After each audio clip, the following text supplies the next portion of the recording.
fence expert. Who's that guy in that orange shirt? Who must be the fence expert?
It's almost time to talk about the fences. It's time to discuss operations and expenses. It's time, it's really time to elevate small businesses. It's time for Joe to drop his knowledge, it's relentless. This rhyme of mine is getting a bit ridiculous. So here we go, we're live with Joe. Enjoy the show.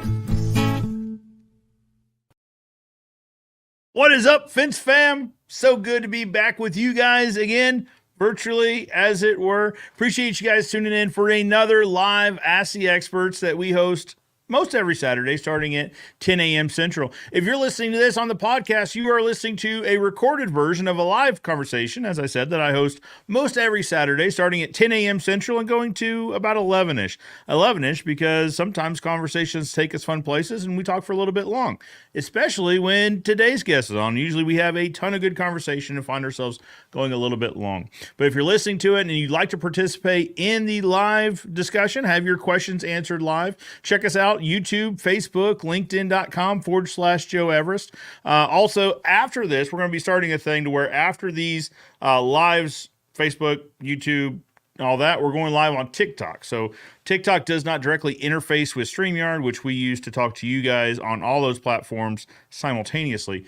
So we'll be going live on TikTok, I'll say probably at 12 Central. That way it gives us a little bit of buffer time if this goes long, and maybe switch out drinks and all that sort of stuff. So love to have you guys in the chat with us, asking your questions, just holding a conversation. Because I'll be honest, this goes by a lot faster when I've got your guys' questions to answer.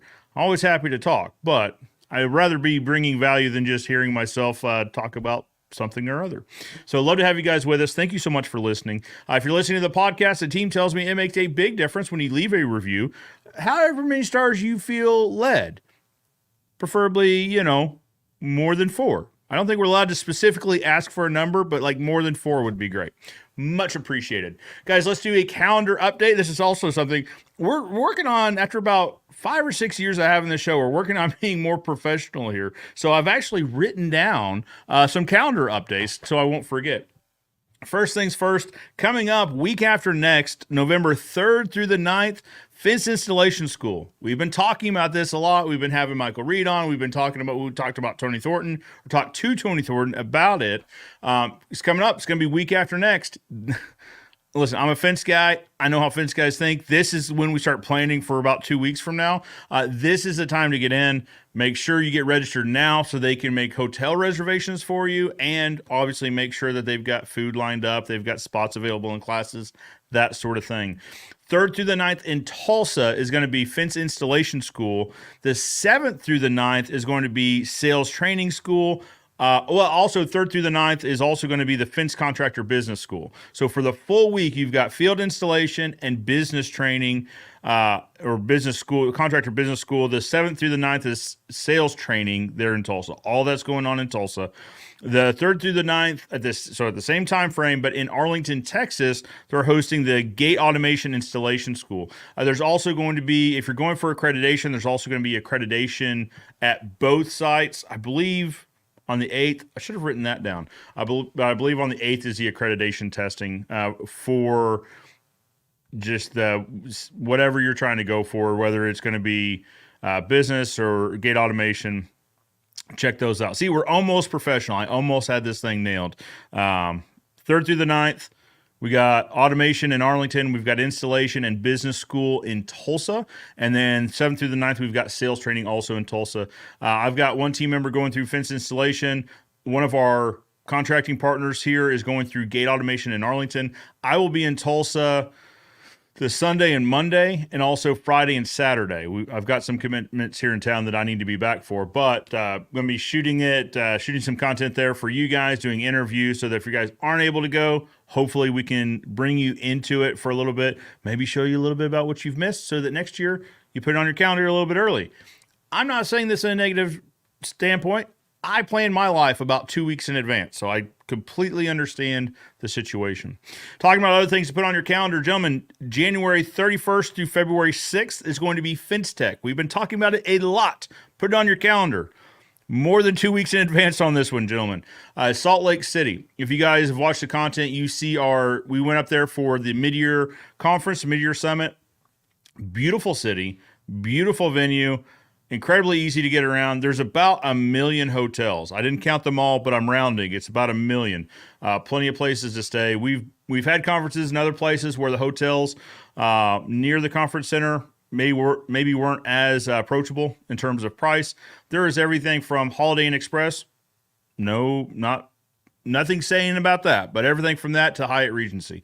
There's all sorts of. No matter what program if you're in a hotel rewards program, no matter which one you're in, there's a property there that falls in line with that. So check it out. January 31st through February 6th, Fence Tech, Salt Lake City. Mark on your calendar also, while we've got the calendars out, gentlemen, and ladies and gentlemen, 2026, Indianapolis. The dates they had on the calendar, I'm not confident in the dates. They have January 31st through February 6th on the AFA calendar. They're the exact same dates that they have in 2025, so I'm thinking there might be some adjustments there. 2026, January, February, Indianapolis. Salt Lake City looks like it's going to be an incredible time. Job Nimbus, so while we're there, we visited with Job Nimbus. They're pulling out the stops for the welcome party. It's going to be a great time. Indianapolis, also going to be an incredible time. I don't know that I've been to Indy and not had a great time. So put this on your calendar, gentlemen and ladies. Tony Thornton's business school is also coming up. So don't put up the calendars quite yet. December 2nd and 3rd. It's a quick trip. Get in the day before, leave the day after. You got 4 days, right? So the December 2nd through the 3rd, they're in Branson, Missouri. So it's only about 30, 45 minutes south of here. Beautiful. In December, it will be great. If the trees hold their leaves, it'll be even better.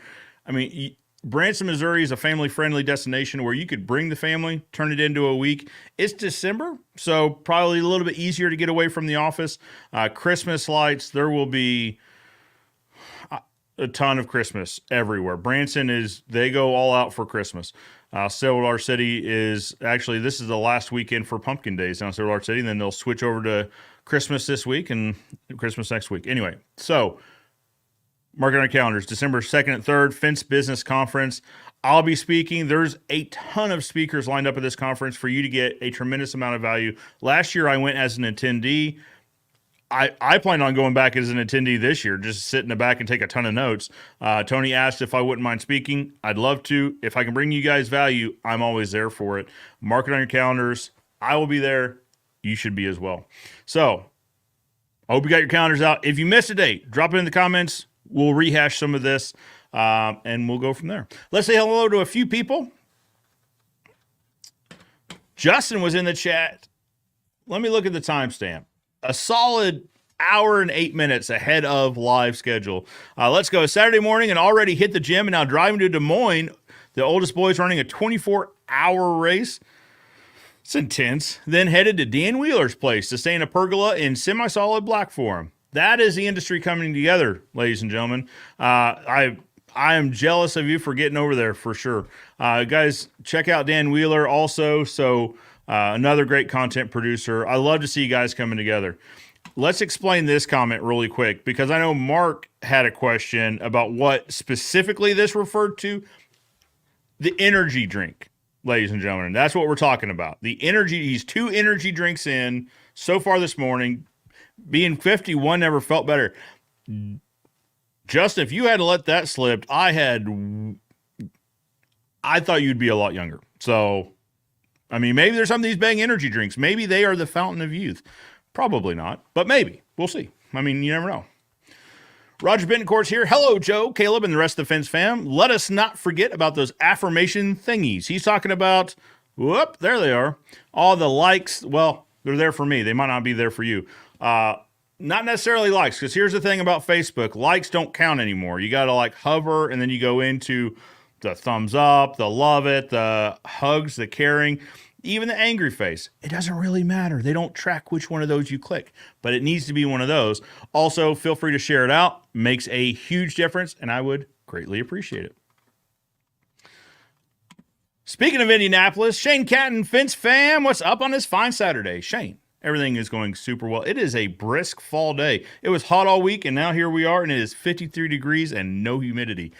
It feels like fall today. Hope you are doing super well, Shane. We are looking forward to coming up and seeing you guys in 2026 for Fence Tech in Indianapolis. Guys, don't forget, Justin's got a point. Turkey for Soldiers delivering 100 turkeys this week already. Guys, I'll insert the link after this.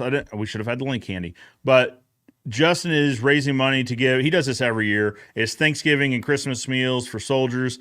We love participating in it. I know Caleb does. You will also. Let's get these guys fed. And gals. Guys and gals. It's important to say. Justin says 5 stars. I can't ask for that, but I can say thank you. Al? What's up, Al Martin? Cheers. Cheers back. The FWA show will be in October next year, October 1st through the 3rd. There you go. All right.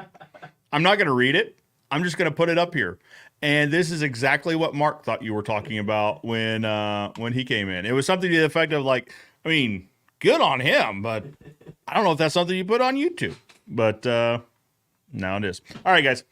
All that being said, we've spent a lot of time saying thank you, a lot of times bringing you guys up to date. Now it's time for the main event, the core attraction, the one, the only, Caleb Roth. I feel like I need 3 or 4 names when you introduce me like that. One in the box break. That's right. That's right. That was what I was thinking. Yeah. How are you doing, man? Man, I'm doing super well. How about yourself? Fantastic. It's 69 degrees and it's raining. Whew. Oh, jealous of your rain. Yeah, I was not expecting it. It's not a lot of rain, but it is raining.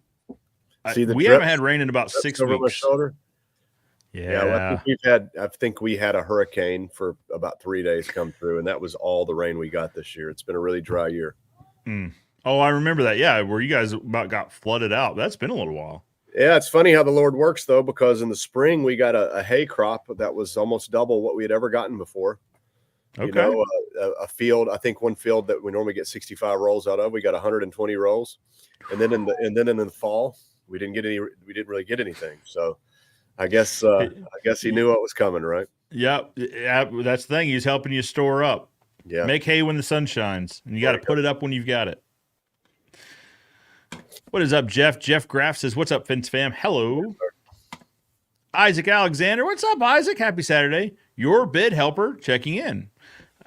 Absolutely, Isaac. I appreciate you checking in. If you guys have commercial bids, I haven't used Isaac, so I can't talk about him personally, but I know several of the guys in the community have, and he does a great job with their commercial bids. Check him out. All right, Caleb, first and foremost, beautiful backdrop. We were talking about this before. I was going to go into the office, and we got a beautiful backdrop there, but man, look at the leaves. It's nice. I'm sitting on the front porch. Oh, so good. Yeah, I wouldn't leave either. We would, if I had that view, we would have this whole setup out there somehow. I don't know how we would do that, but and I don't know if I mentioned it's 69 degrees with a slight drizzle, so it's pretty nice. Perfection. So, Caleb, how's the year been for staining at Expert Professional Wood Care Products? How's the year been? Well, I think for most guys nationwide, it's been a good year for staining because it's been so dry. You know, we can work in the rain, or I'm sorry, we can work when it's not raining. The first half of the year, I guess I forget though. The first half of the year was pretty wet, so we had a lot of rain early in the season. We had a really dry summer, which helped us make up for it.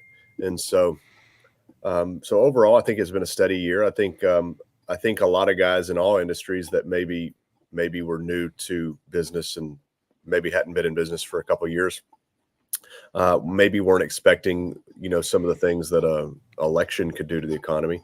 You always have a little bit of a dip during an election cycle. So I think this is how we learn our lessons. And I think this is just overall, I think it's a strong economy compared to, say 2012, 2018, 2017, something like that. So I think we're still in good shape.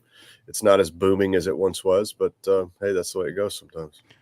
Well, I think that's an important thing to note, Caleb. I think if you look at it in a 4-year window, it has slowed down just because it's not the red hot economy we had in 2021, 2022.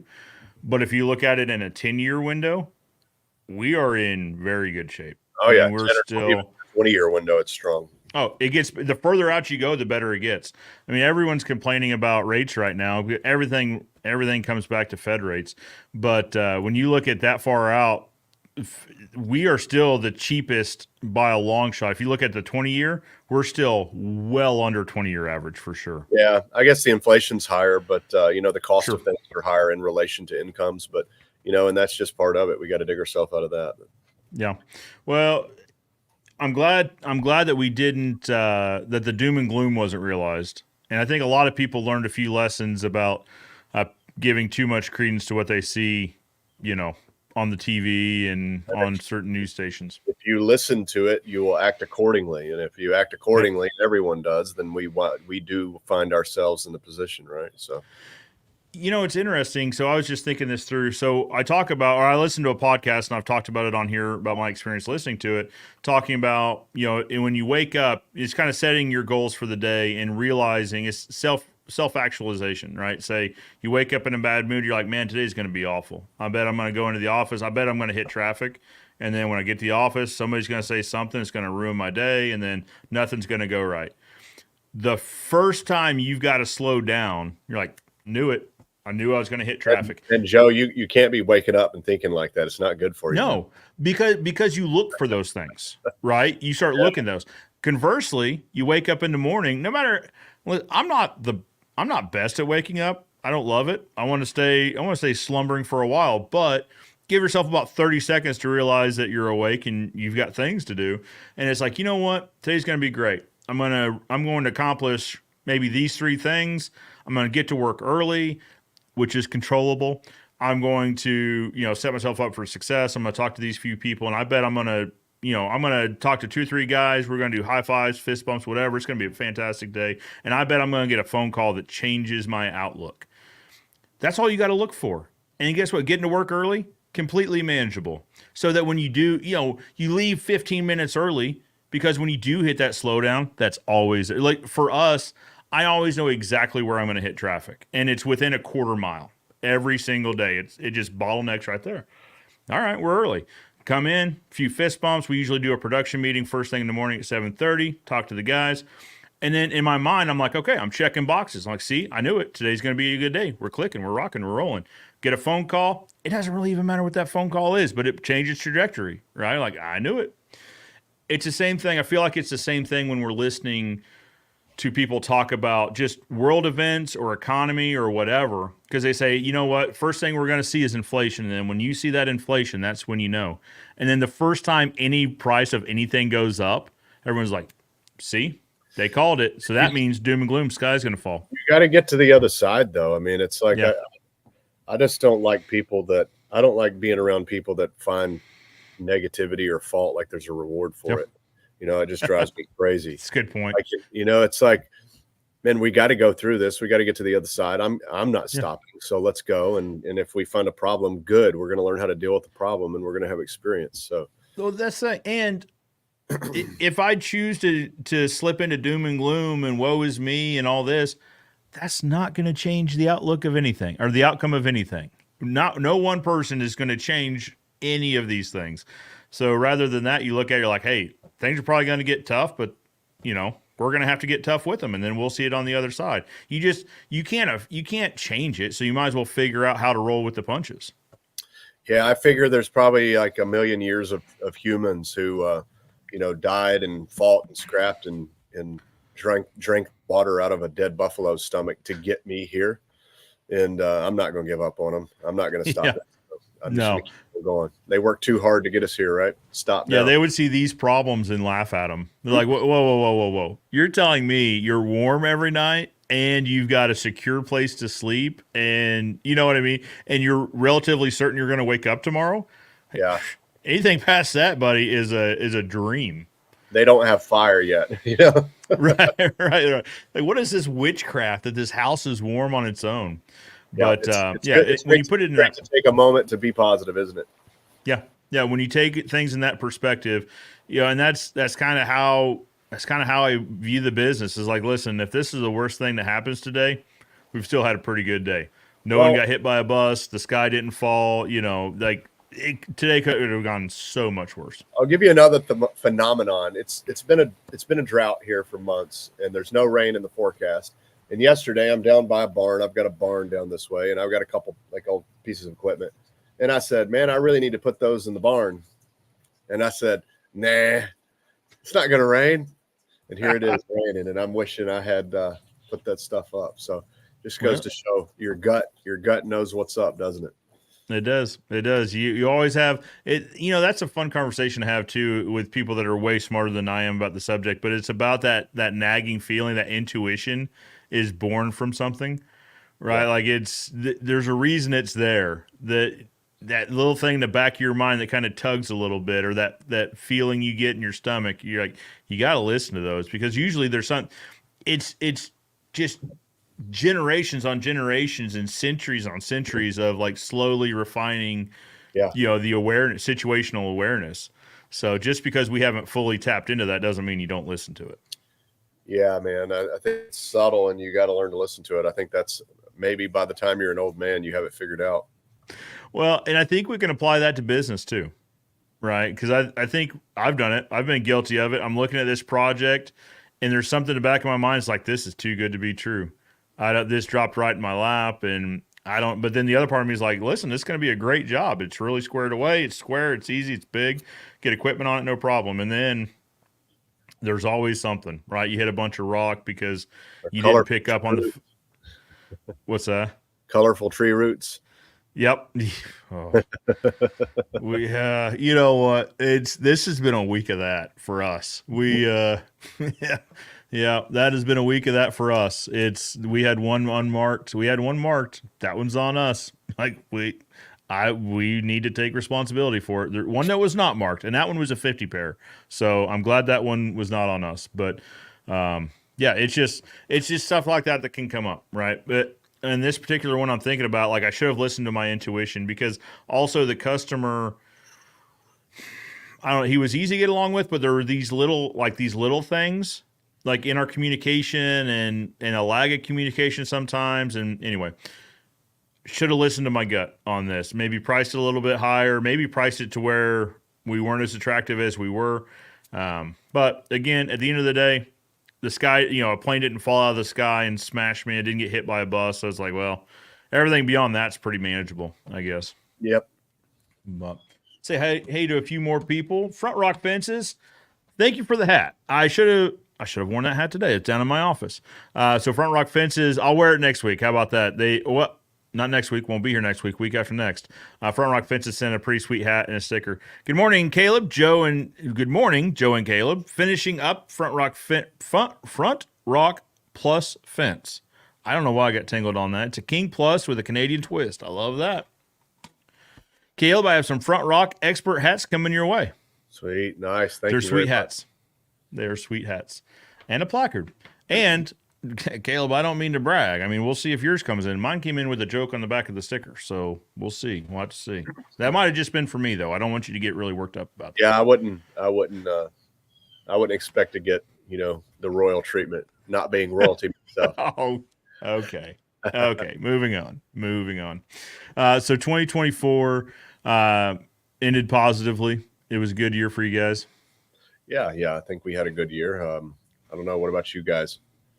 Yeah. So why don't we ask? Yes. Let's just get down and dirty. Let's be vulnerable. I'll be vulnerable. We did not grow as much as I wanted to grow. I wanted to grow a ridiculous amount, and we still grew at what would be considered a ridiculous amount by, a 50-year-old company. But Sure. We didn't grow as much as we wanted to, and so I guess this is a good time for me to go back and look and see what could have caused that and what we could do to fix it or what we could do to do better next time. So, did you guys hit the numbers you wanted to hit, or did you set a lofty goal? We did. We're still chipping away at it. So, yeah. So since we're both being vulnerable, so right now we're at 10% growth from last year. Last year was 11% on next year. I wanted it to be 15%. So if we were 11 last year, there's nothing saying, knowing the areas of our business that we're growing. Like the e-commerce space is still really new. We're only 3 years in, so we should be seeing more growth than that. So it's but we still got a few months. So, and we've got a big job coming up in 2 weeks. That's a 6-figure job. That'll do well in going towards that. But it's hard. It's hard to account for those. You know what I mean? Because it's bird in the hands worth two in the bush or whatever that is like, there's also nothing saying that all this work that we're planning on actually gets done. Like, we're reasonably certain the 6-figure job's going to get done, but we don't bank on it till it's billable. Yeah. You got to have you got to have the weather. You got to have the thing done. I get that. Well, in this one, we're kind of relying on other contractors. We got a clearing contractor to come through. It's the perimeter of a neighborhood that's really woody, so we're relying on them to come through, the surveyor to come through to market, and anyway, so there's a lot going on. We'll finish out positively, but to your point, not as positively as maybe we would have hoped. But Right. It's That's good. a guest appearance. Yep. Security. But there's something here too, Caleb, right, about setting lofty goals. What's the quote? If you shoot for the moon and miss, you're still hanging out in the stars, or something like that. Yeah. And I guess the thing is I've always set lofty goals, and we usually hit them, and we hit a heck of a good goal this year, even though we didn't hit where I wanted. But what I'm figuring out is you really need to take your time to not pull it out of the air. So you need to like so for us, it'd be a good thing for us to be. We need like for you, for a fence guy or for anybody, you need to be calling all your key accounts and saying, hey, what's next year look like? What are we doing next year? What do you think it's going to do? And right now, everybody's going to say, well, it depends, right? And so you say, well, give me I'll let you know here in about 3 weeks. Yeah, give me a best case, worst case. What are we looking at? And then if you call all your accounts, you get all your sales guys to kind of, and you bring that whole team together and they have that actual data that you can say, well, I want to grow 50%, but all my sales guys have called it and talked to all our key accounts and they're thinking it's going to be a stagnant year next year. So now you see that we got work to do. But if everybody's in agreement, we're going to have a banner year next year, and maybe we need to bump it up, right? So I think I think that's that's where we are. That's that's what we're doing. Those are the calls we're making this quarter. Well, and one thing too, when we're talking about planning, is also being flexible in that. So when we met last year, I mean, think about last quarter of last year when everyone was really doom and gloom on the economy. So what we started doing is we've done this before several times, and we started slashing expenses. Like, hey, what if we have zero growth, which actually with the inflation we've got going on is a slide backwards, right? Zero is actually your negative. So let's start slashing expenses. Where can we cut? What can we modify? What can we, trim the fat where you can? And then that turned out to be an excellent exercise. Because come to find out, the economy didn't go in the direction that they said. We've actually had a really good year.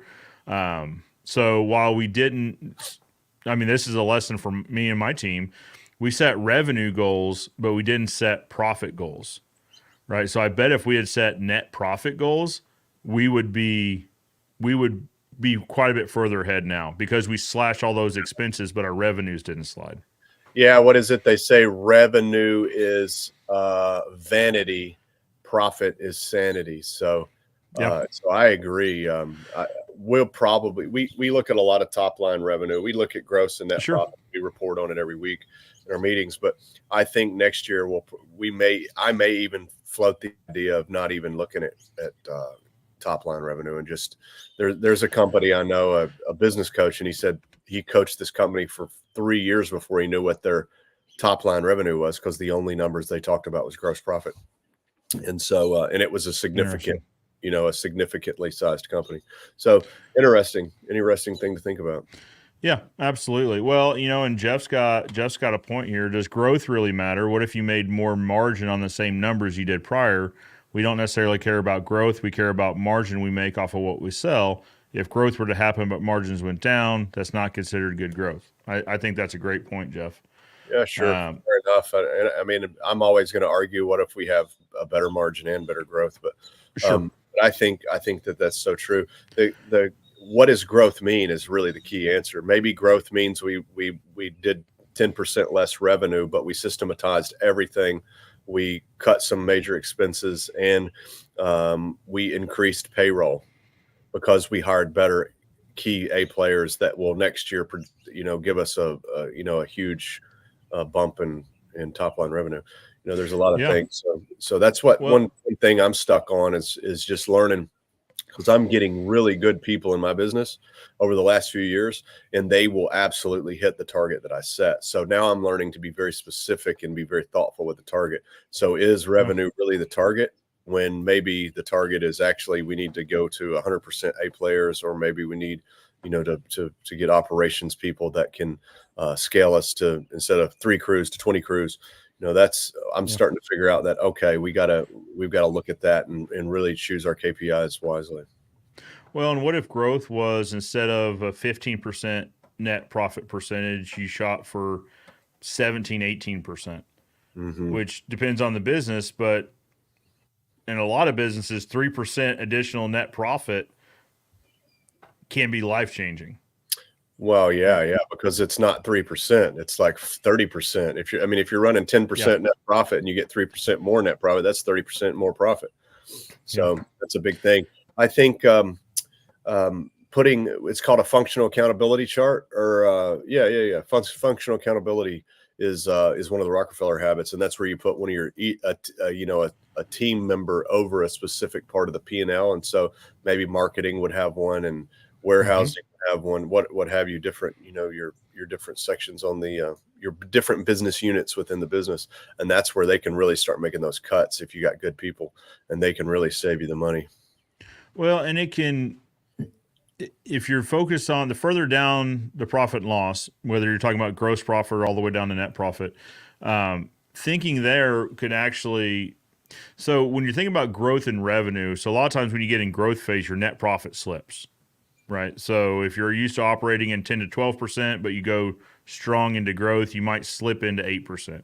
If you're going to, and maybe not 8%, 9%. But if you hire ahead of this, right? Or if you go, whatever, you go buy a bunch of inventory, which inventory would stay on your balance sheet, not your net. But you get the point. Was if you're growing, when you're in growth phase, typically that net profit slips. So if you said, hey, we're actually going to grow our net profit, maybe both percentage and end all, or at the end of the day, actual dollars net profit, maybe that's a more manageable system to make sure that you don't, because you hear about companies that just go nuts for 2 or 3 years, buy a ton of equipment, a ton of inventory, a ton of debt, buildings and all this, thinking that, because I think the fallacy here is you set a massive revenue goal and you're like, hey, when we hit this, we're going to be able to afford all this. But you've got to hit it first, right? So I think Got to pay the tax. What's that? And you got to pay the taxes.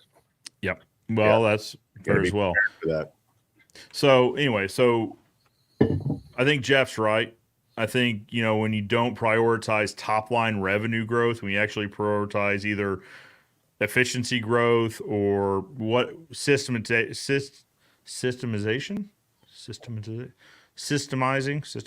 okay. SOPs. When you work on implementing SOPs, growth in that way, right? Personal development, growth in culture, which has been a huge topic the last couple of years. That I would argue would probably be better for the company than just pure revenue growth. Yeah, man. Yeah. And it depends on what kind of business owner you are. You get two different business owners. One of them wants to have Gucci shoes and drink champagne and, drive a Land Rover and be on the beach all the time, while the other one wants to throw every dollar back into it and do something for some reason. They don't know why. That would be me. I would be the latter. But it just depends, right? It depends on what your goals are for your business. Speaking on goals of the business, Caleb, what does 2025 look like for you guys? This is probably the time that everyone's really buckling down and trying to think about what 2025 looks like. Well, so 2023 was the year of building a facility for us. 2024 was the year of building team for us. 2025 is probably going to be a year of going to the center of the ring and fighting every time the bell rings. So for us, we just want to get really good at what we do in 2025. We're getting better all the time, but I just really want to get some reps in 2025. I want the team to do the job, work hard, maybe play hard too. Maybe that's probably a good thing. But pre-stain lumber operation is growing. The stain's growing. We're going everywhere with stain. It's really great. We've been very blessed there. And then, the service business is growing. We've franchised. I guess that's probably common knowledge now. And hopefully we'll have somewhere around 20 or 30 locations by the end of next year. And so that'll probably be it. Next year is just no big projects, just a lot of nose to the grindstone and getting stuff done. Well, you say no big projects, Caleb, but franchising, building out that franchise network sounds like a pretty big project. Well, yes, but we have spent the last 6 or 7 years basically teaching people how to do what we do, sharing business tips, helping them grow their business, consulting them on it. I mean, we literally run a call center all day, every day, and we teach people how to do this. So I think that, and we've run training events. We know how to train. We know how to bring in people to help with growth. We know how to do business coaching because we've done it for ourselves and others. And so I think we're prepared for it. I think we got a lot to learn. I'm not going to say, some of the fastest growing franchises are trying to do 150 locations a year. I think we can do a manageable number, and I think we can do it good because we've essentially, when you look at the tasks of a franchisor, we've done it for 5 or 6 years. Now we can do it for people who will actually take it and run with it, because that's what we want. You don't want to bark up a tree that's not listening, right? So we Yeah. want to work with people who really want to make a difference for their family. And so if we can do that, I think it's going to be a huge thing. Absolutely. So franchising, standing and ceiling, what does that look like from the franchisee perspective? So someone comes into the franchise, what does that experience look like? Well, you got a lot of different ways. You got people that want to be an owner operator. You got people that want to own, several, and you got people that want to own whole regions or something, right? I think the one that most resonates with us is the guy who just really wants to do something different, take control of their situation in life, and start a business, or the guy who already has a standing business and maybe they are finding it to a little bit of a struggle to get beyond a certain point. So what we would do is, one, you would own it. It would be yours. We would not own that. It would be your location. It would be a Stain and Sell Experts location. And we're going to help you with your back end office. We're going to help you with marketing strategy. We're going to help you with some strategic planning in your business. And we're just going to give you all the top for our industry technology on the back end to help you do it, and hopefully help you scale in a year, as fast as I think the saying I'm trying to kind of like just get into the open is, I want everybody to do in 1 year what took us 10 years to do. So really it's just giving them a business in a box, essentially. So it sounds like for a guy that's maybe thought about getting into staining, but doesn't really know how to go about it, or maybe isn't sure that he's got the systems and processes, Mhm. it sounds like this is, I mean, I don't want to say it's not a ready-made solution, but it's a system that you can step into and run an efficient staining company with the help and the background of expert. Yeah. And I think that so many people just assume that a business with SOPs or procedures and stuff like that, it's going to be easy. It's not going to be easy. Any business is hard, but I think it's a lot easier when you do have some sort of a roadmap and you got people there who you can learn from their mistakes. So I think that's Sure. what it's about. And most franchises, I think another important thing is most franchises are looking to go as fast as they can go, and they teach you only one thing. They teach you how to sell more jobs. Here's how you get more jobs, more jobs, more jobs, and we'll just sub everything out. And then they have a really hard time delivering a good finished product. We're really good at selling, but we're also really good at producing a job and producing it right. So I think that's going to be a main thing that makes us different is we know how to produce a job. We'll show you how to do that. We're going to have a lot of training on it. We're going to have, I don't know, hundreds of hours of video content and in-person trainings that we do. And so it's going to be something where the average guy, I think, can go in and find a way. And it's also going to be a thing where, somebody white collar can come in and buy a location and do something good with it.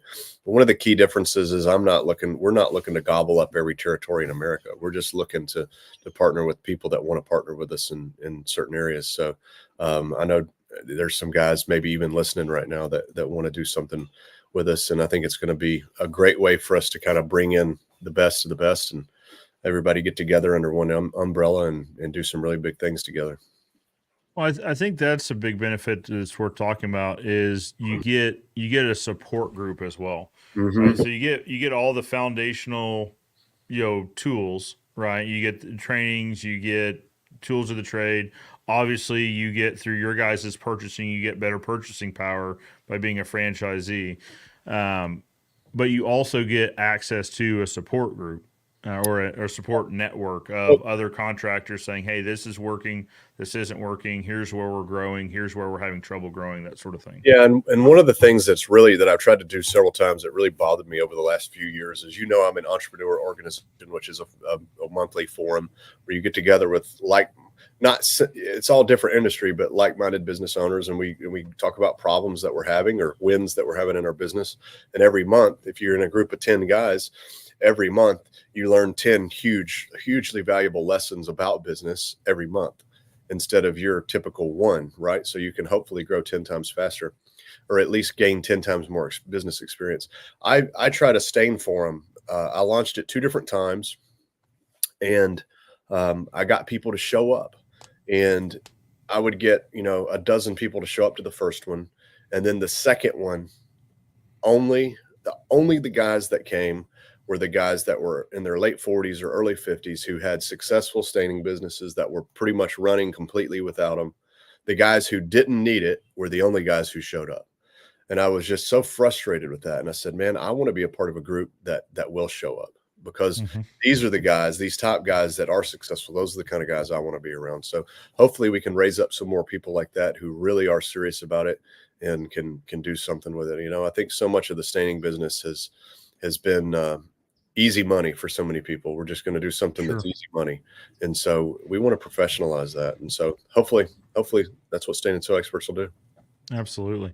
I've got a friend that he had bought a franchise trade business. It's not like fencing related, but that was one of the things that they didn't really publicize, but that he found a huge benefit is they do like an annual summit where all of the franchisees come together. They do a week long, and they put them into power groups and by region and stuff like that. So I think that's something that maybe a lot of people don't think about or don't talk about, but it's a massive benefit, is just having access to all of those. It's like a hive experience, right? So you get to tap into all those different experiences in pretty real time. I mean, with technology today, you could tap into those in near real time. Oh yeah. What happens if you were able to sit down with 10 guys in the same business in different towns and say, let's look at your AdWords. Let's see what everybody's paying. Let's see how everybody's converting. Let's figure out who's the best, and then let's copy what he's doing. And then boom, now we're all experiencing a higher level of success. So that's the kind of stuff that I want to see happening. Why not? Nice. So Caleb, if somebody is watching and they want to learn more about this, who do they get in touch with? How does that work? Probably, we're not really launched just yet. We just published our franchise disclosure document, so we're able to talk about this. But probably what I've been telling everybody else is just info@stainandsealexperts.com, and then just put franchise in the subject line. We're happy to talk to you. Yeah. And I noticed you just flashed a Stanley Cup there. Are you trying to flex on me a little bit? No, this is what my wife sent me to work with today. I thought that might be her cup. Yeah, I get the ones that she's tired of using, it seems like. Well, I asked for an orange one. I was like, is it too much? Could I have an orange one? But anyway, it's not to be. But let's say hi to a few people. Brian Davis says, bro. Hello, Brian. Hello. I think he's talking to you, maybe. Are you bro in this scenario? I don't know. Al Martin's watching on LinkedIn. Sorry, Joe, but Brian's probably commenting on your cup. That was probably no. That was in well before the cup. No. Al Martin's is watching on LinkedIn. Great show, guys. Really enjoy it. Have a wonderful afternoon. You as well, Al. Talk about a great guy in the industry, and just if you guys can get around Al, you should. Mark Carilla says, knowledge gained from those in the business is the greatest way to grow exponentially. 100% true. 100% true. And this is kind of a segue here, Caleb, talking about getting around people in the industry. We talk a lot about industry events and getting to them, whether it's, the Staining University you guys have held was this in a nutshell, right? Just getting in the same room with a group of people in the same industry. There was a lot of learning that came from the stage, absolutely, but there was a ton of learning that came from the interactions in between speakers. I mean, Justin grilling up steaks and everyone just kind of eating steak around the same table, just talking about stuff. Or at the Airbnb, we were just kind of sit down and just talk about life and business. I think there's a tremendous amount of value just from putting yourself around the same group of people. Yeah, especially if you can be the youngest, dumbest, brokest guy in the room, right? Yeah. You got the most to learn. So that's why I encourage everybody to get there, because that's usually me. So I love being in the room like that. So I think it's a good thing. And I think it's important for us. I have so many offline conversations with fence guys, and the common theme over and over and over and over and over is, I just don't know if I'm going to go to these fence shows next year because all they do is get together and party and drink. And I'm here trying to really learn and grow my business. And Yeah. so I think it's really important for the industry to let the industry know that, hey, like we have a family. We want to do better for our family. We want to grow. We want to do things that we don't regret. So we're here to learn and get better, not to throw a big party. And so I think the industry is really opening up and yearning for a platform that they can do that on. Well, and I think you find that group of people at kind of each of these events, right? Is there seems to always be that group, and the group can be vary in size, but well, when we were in Reno, there were some groups. It was obviously at a casino that obviously had a sports book and bars and all the rest. And there was a group of people that would show up for a few hours, and then they would just go hit casinos, hit bars, hit all the rest. They'd show up late the next day. They'd be there for a few hours. Or, all right, you gonna be around for a little bit? Yeah, you'll find me over at the whatever the sport book is called. Like, well, is that? I mean, to each their own. I'm not gonna sit and judge, but there's that. But I think there's also the other group of people that after the event they're also, I mean, this might be in a bar setting, but they're sitting around some drinks, but again, talking about business, right? Talking about life. I do think the industry needs to foster that a little more. It's like, hey, why don't we experiment with a venue or with a get together that's maybe a little more conducive to conversation, a little more conducive to networking. Maybe there's pens and papers around where people can write their phone number down if they forgot their business card, and make it something. I'm going to tell you one thing: if you go to a show and you come home with a bad hangover and a big bill, you're going to be like, well, I guess we'll go again next year. If you come home with a book full of contacts and a couple $100,000 extra worth of business this year, you're definitely going to go back and you're going to tell everybody you know about it. So I think that's an important thing. And there's other groups in the industry. The fence group is one of them that prioritize this, and their numbers speak for themselves. So anyways, I think just creating more community like that, I think that's important. Those are the people that are going places. That may sound rude or something to people that are not in it, but if you're in it for the growth and you really focus on the growth and doing better, those people will go places generally faster than the rest. So absolutely. Well, and that's the old adage of you get out what you put into it. Mm-hmm. Right. So not lately, but there was a comment. We were talking about Fence Tech. This is probably a couple years ago. I think it was New Orleans, so it was a few years ago now. But in one of the Facebook groups, like, you know what? I went 1 year to New Orleans, and I'll never go back because I didn't get anything out of it. And then the comments start rolling in, and this person had gone, flown in, walked the show floor, said hello to a few people, and then went home, more or less. Yeah. And it's like, well, yeah, no, you probably did. Probably. Well, and that year in New Orleans, so to put a point on what you were saying, the few events, actually I went to one event. It was the Young Fence Professionals. Loud band.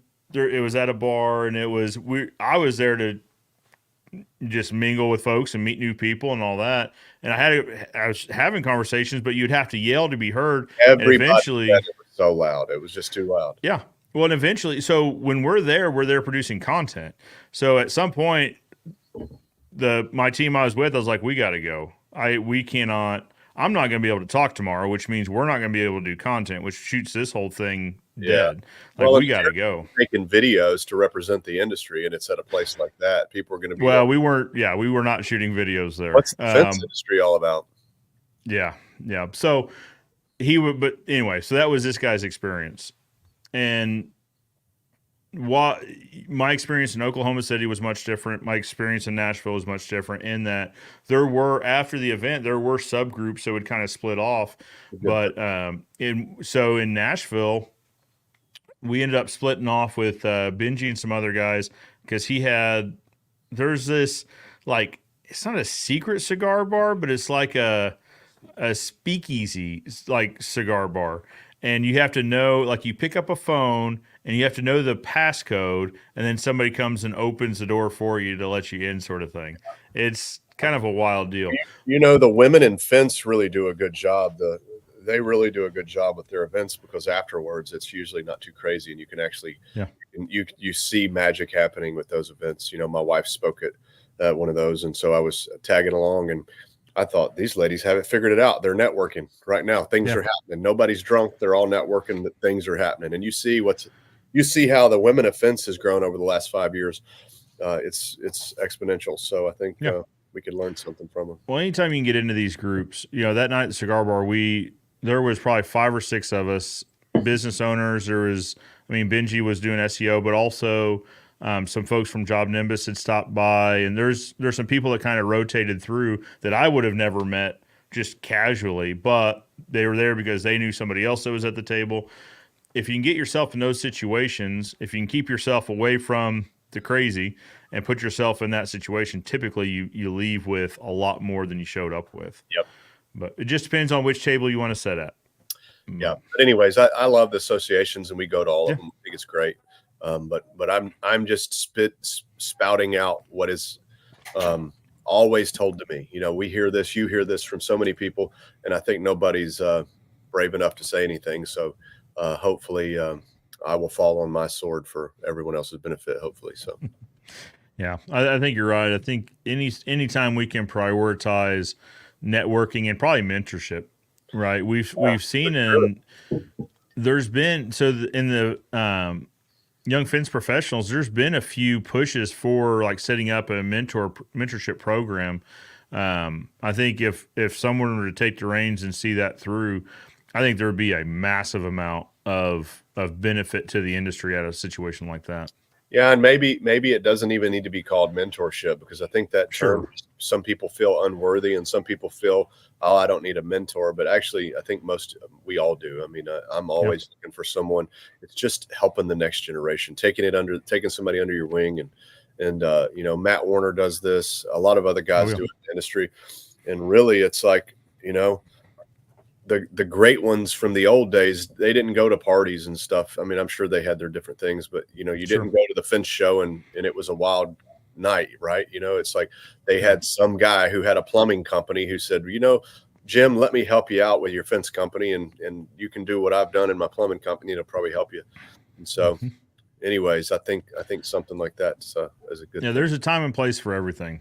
I love having a good time. So we go on vacations for that. And that's fine. Like, that's where we get to do what we want to do. Sure, yeah.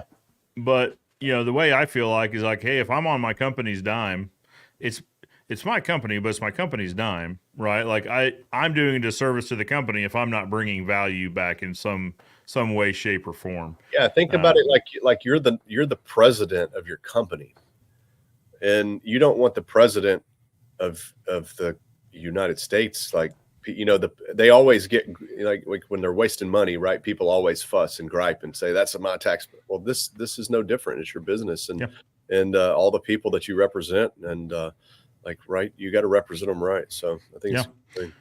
Well, and even, everyone from the owner operator up has mouths to feed, right? The single owner operator still has their mouths to feed and their family's mouths to feed.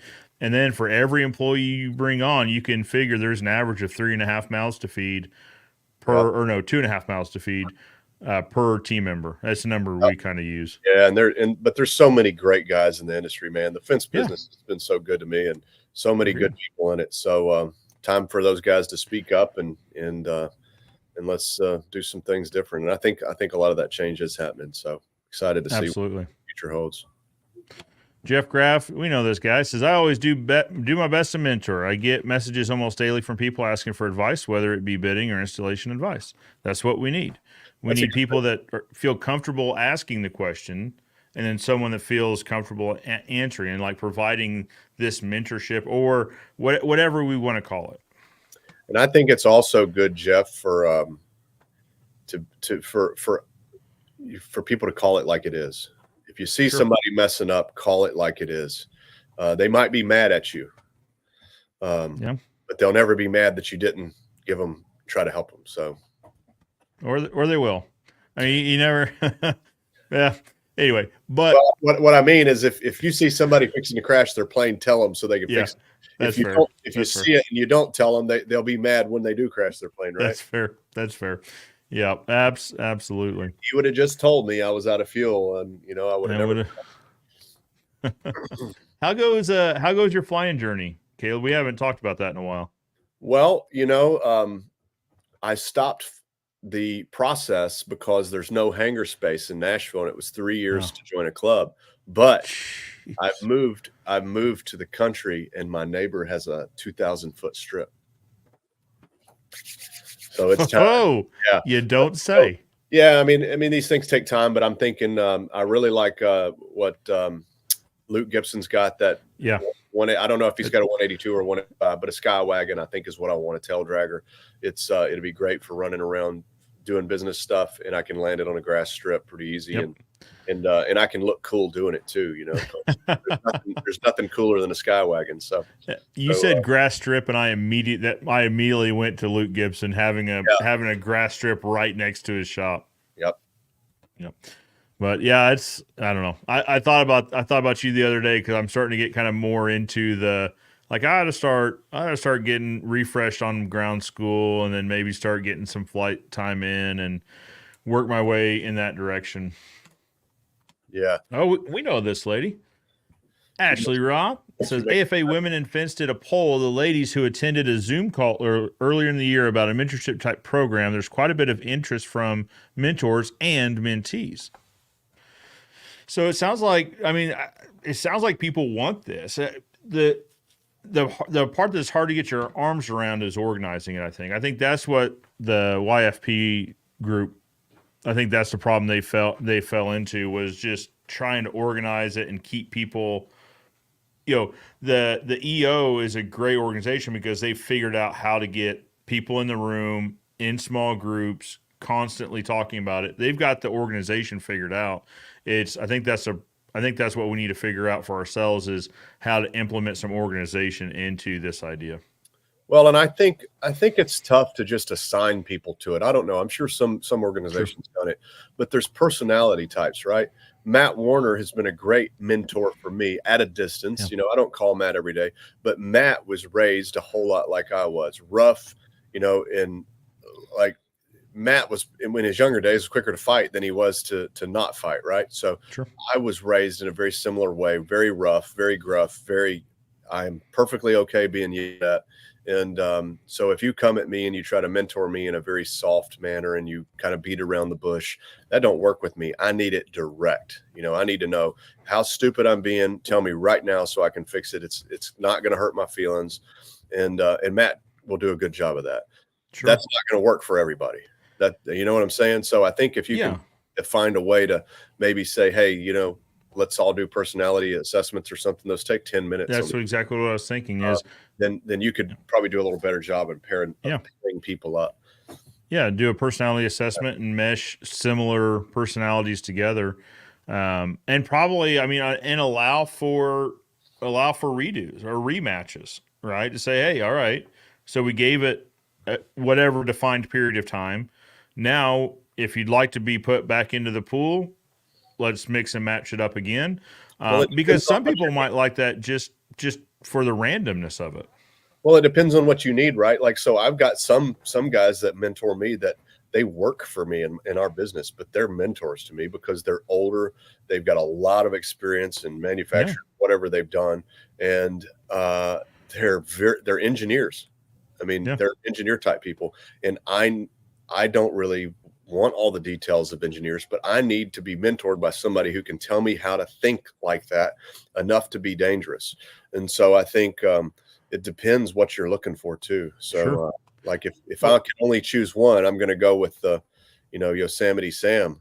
But if if I get my options and I know what's out there, I might say, right now I really need to get more organized, or right now I need to be more compassionate, or right now I need to be more decisive, and those are different types of people.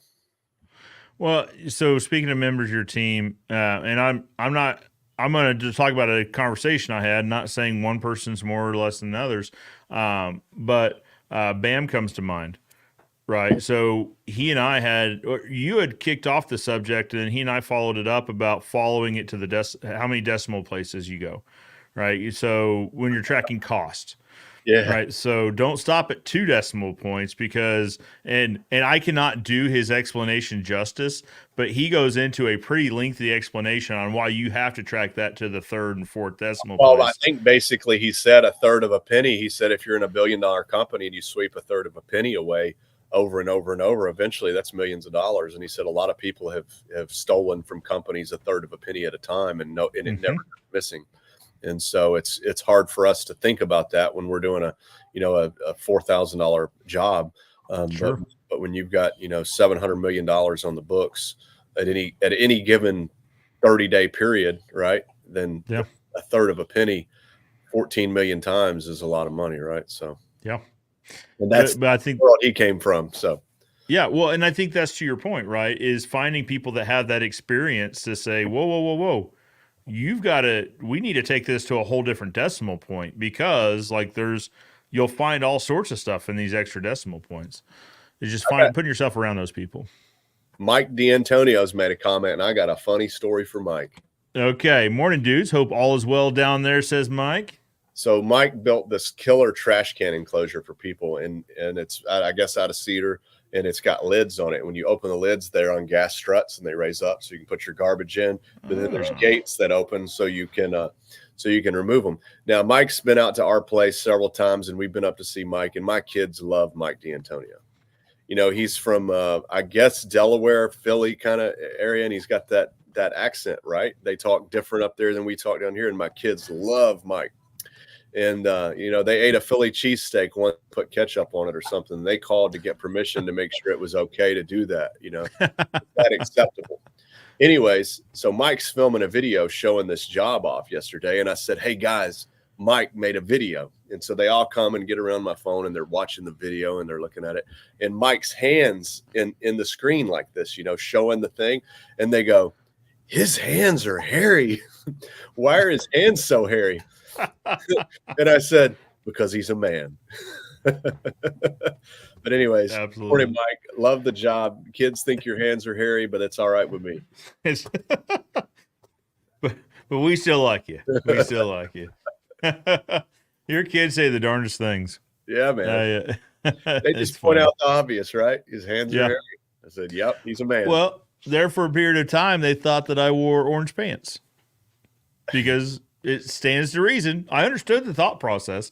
I hadn't thought about it, but I understood the thought process when they asked where their orange pants were. Like, oh, yeah, We're okay. not sure that you haven't experimented with orange pants.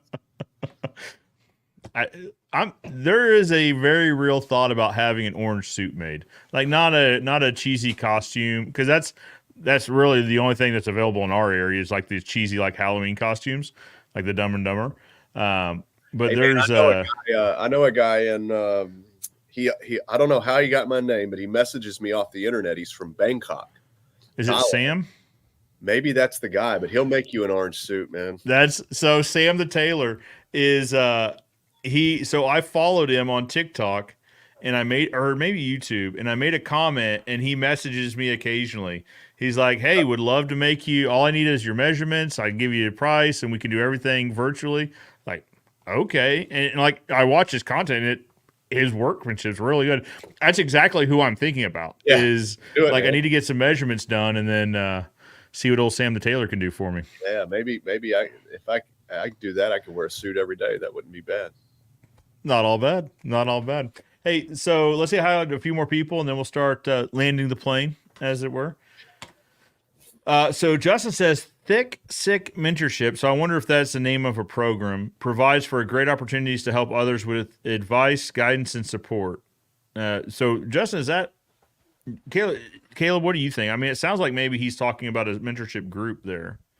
I've never heard of that. It may be an organization. It may be something he's calling it. Don't know, but support. So many act like staying services is like SpaceX. We grow professionally enough uplift. I think that's right. Absolutely. And then he goes on to say, for every one negative Nancy, there are 10 positive Caleb, Joes, or Matts. Well, I appreciate being included in that grouping. Way more Joes and Matts than Caleb's, that's for sure. That's very no. Come on.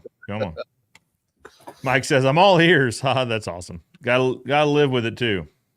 There you go. Caleb, as we start wrapping up, we haven't talked about Gopher Wood really. What's Gopher Wood up to right now, and what does 2025 look like for Gopher Wood? Well, if I was from New York, I would say it's huge. Gopher Wood, it's great, right? We launched it. We really didn't launch Gopher Wood until Fence Tech this year. This is something, we've dabbled in pre-stain lumber for years, and we decided to go sort of burn the boats in when was that? February, something like that. Yeah. So it's been a great year for it.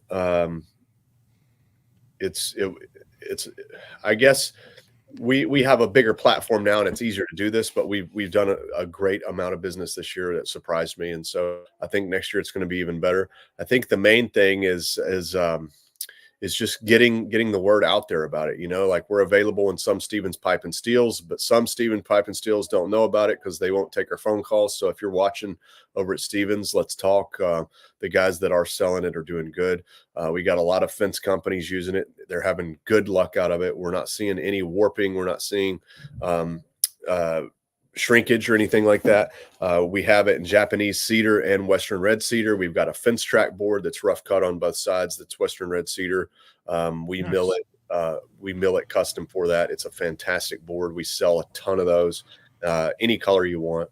And I think the thing that, Japanese cedar is one of those things that people, you got guys that are buying treated pine from Home Depot that talk, oh, we would never use Japanese cedar because we've heard bad things about it. But the fact of the matter is it is a cedar product. We don't buy the Chinese stuff. We buy the true Japanese cedar. And there is a difference. And mainly it's the old growthness. After World War II in Japan, we planted a bunch of trees, and those are the trees they're harvesting. They're about 70 years old. So they're 70-year-old old growth, not 13-year-old growth, so we got a good quality of lumber there. But the main reason people have a problem with Japanese cedar is they go to Home Depot and they buy it, and it's 8% moisture content. Yep. And then they build these fences, they butt them up to one another, and then it rains, and then that board swells up and it cracks and bows, and you wind up with all these problems. We're not bringing our lumber in at 8%. We're bringing in our lumber at 12%, which makes a big difference. But also, we're pre-finishing it in a pure oil-based stain, so it can't swell. So we're not seeing any swelling because we're swelling the boards up before they get to you with an oil-based stain. So we're having good luck with it. It looks good. The quality's good. The packaging is getting better and better, and we can land that stuff anywhere in the U.S. So it's pretty cool. Hoping to have operations in Texas soon, and operations in the Northwest on top of the ones we're doing here in Nashville. So I think there's a big demand for it, and would love to partner up with some fence supply companies. If you're out there and you're a fence supply company, we've got a product that you need, especially if you're a smaller supply company trying to keep up with some of the bigger ones. We can help you do that. So I think give Gopher Wood a shot. Very good. And I saw there's some unique colors available. We saw a social media post from you guys, or from you earlier this week, showing a Cape Cod gray. Yeah, it was funny. I didn't even know that.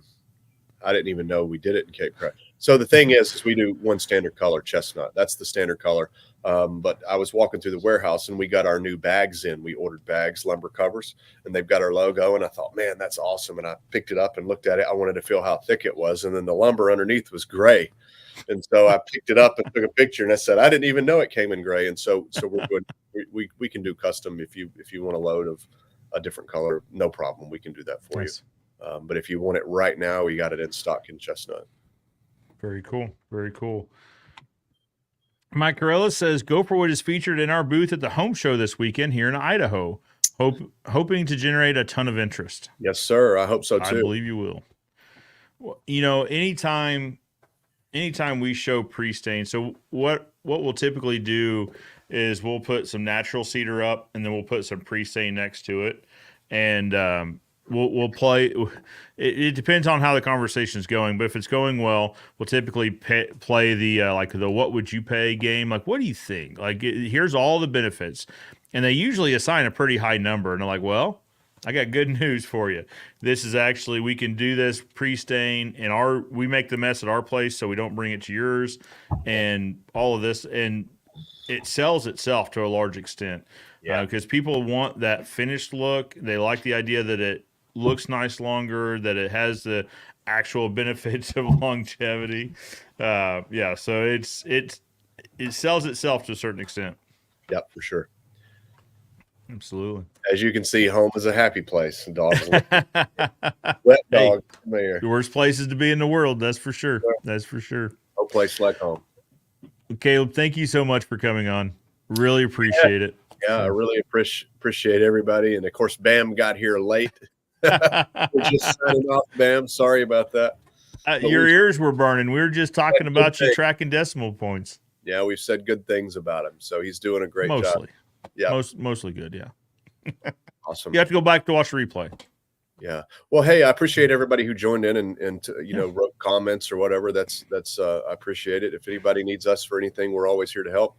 And I know Joe's door is always open, willing to help. 100%. So the only thing 100%. that we haven't done in a while that we need to do is we need to get together and eat some of that Team First Friday. What kind of beef is it that you do? Yeah, First Friday this month. Well, so I think we're doing pasta this month. First Friday is next Friday. I think we're going to do pasta. Then the next First Friday, so First Friday in December, we're going to do some tri-tip.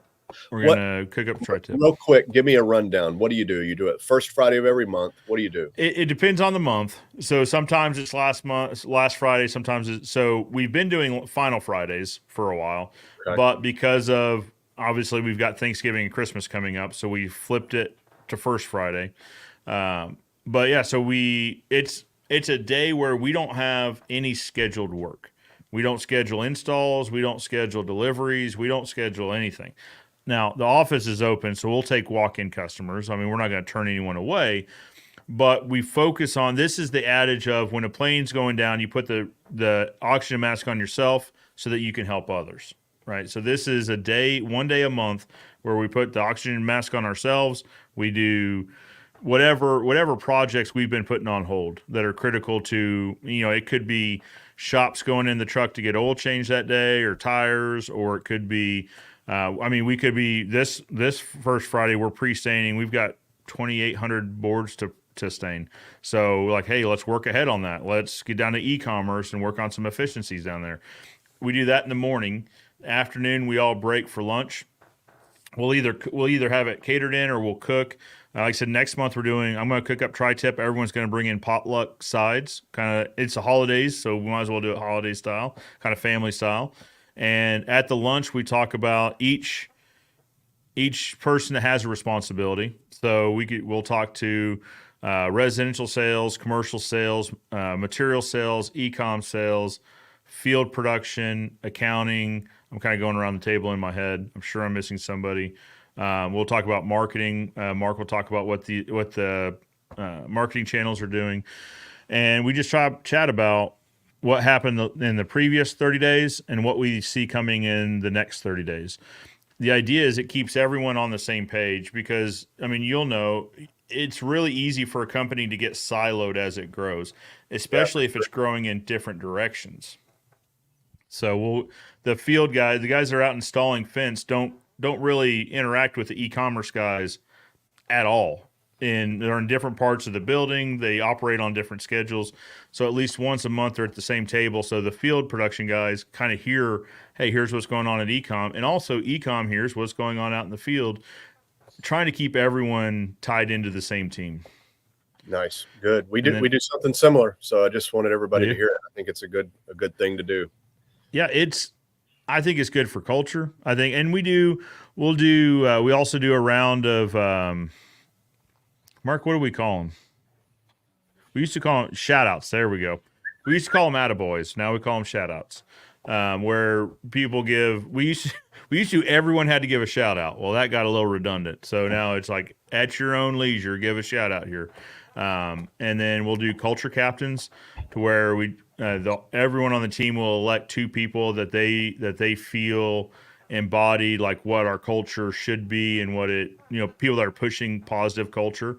And then they usually so we buy a lot. That doggo just wants to be on the show. It's the best angle, but yeah. Wants to give some lovin's. We buy a lot through Uline, and if you buy a lot through Uline, you get a lot of free stuff. They just they love throwing free stuff in. So that we save it all for the month, and we either give it to the 2 culture captains, let them choose, or if there's more, we'll raffle off to the team whatever tumblers or chairs or we're big Chiefs fans around here, so fleece jackets or coolers or gloves or yeah. like so Michael last Taylor. month we had a giant Chiefs foam hat and a big chain with a plastic chain with Chiefs. I don't know why Uline's giving that away, but I'll take it. I love it. Yeah, because somebody's gonna buy an extra. You only got to spend $400 more to get that. That's 100% the reason. Yeah. But and then in the afternoon we will wrap up whatever projects need wrapped up, and then everyone, depending on what their day looks like, they usually get kicked out a little bit early, and we go from there. We hit the ground running hard. So this year we're doing something a little bit different. This year we're closing from Christmas to New Year's.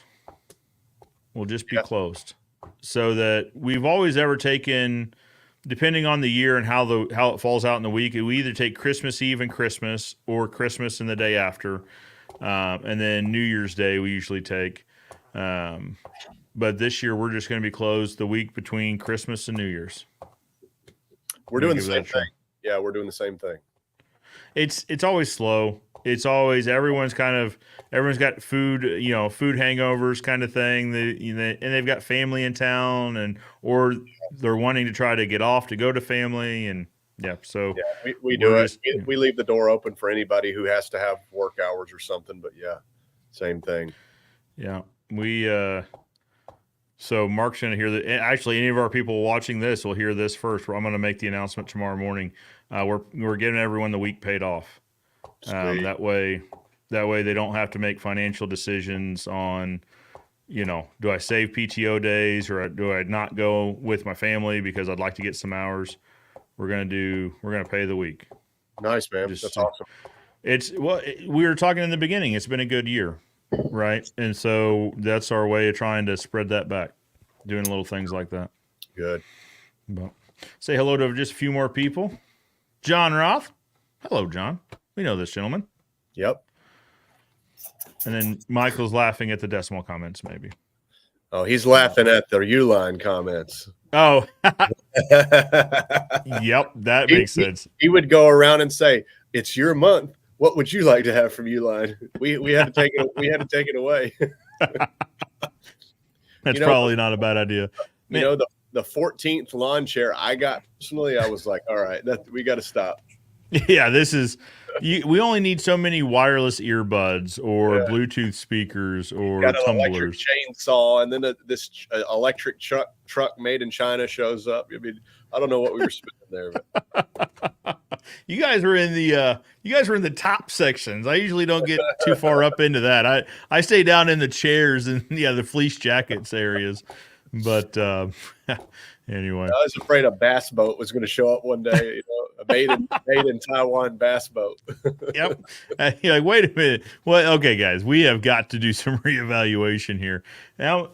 Yeah, it's just we always talk about that. We're like the markup that allows for this stuff, because I think we all know as business owners, it's not free. Uline is you're paying for convenience. Yep. Yeah. Absolutely, 100%. Because it's tomorrow. Yeah, it's more expensive, but it will be available. And to your point, so ours is 2 days, but it'll be here in a couple of days. XPO will show up and. You'll have all the boxes you need. Order it at 3:00 today, and it'll be here tomorrow by 10 in the morning. It's crazy. That's nice. Ours comes out of Kenosha, Wisconsin, so it takes a little while to get down to us. But awesome, anyway. man. Caleb, thank you so much for. Well, thanks for being on. I know the Saturday morning segment's not the easiest one to make time for. So that's deer season, man. It's deer season, Joe. You're cutting it close. I know it. So I appreciate you making the time to come on. Tell your family thank you. Tell them hello for me, but tell them thank you as well. Well, I will. Thank you very much, and give my best to your family as well, and everybody watching. Same to y'all. Everybody have a good one. Absolutely, guys. For now, Joe Everest, the fence expert, reminding you that good fences, Caleb, make good neighbors. And we'll see you next time.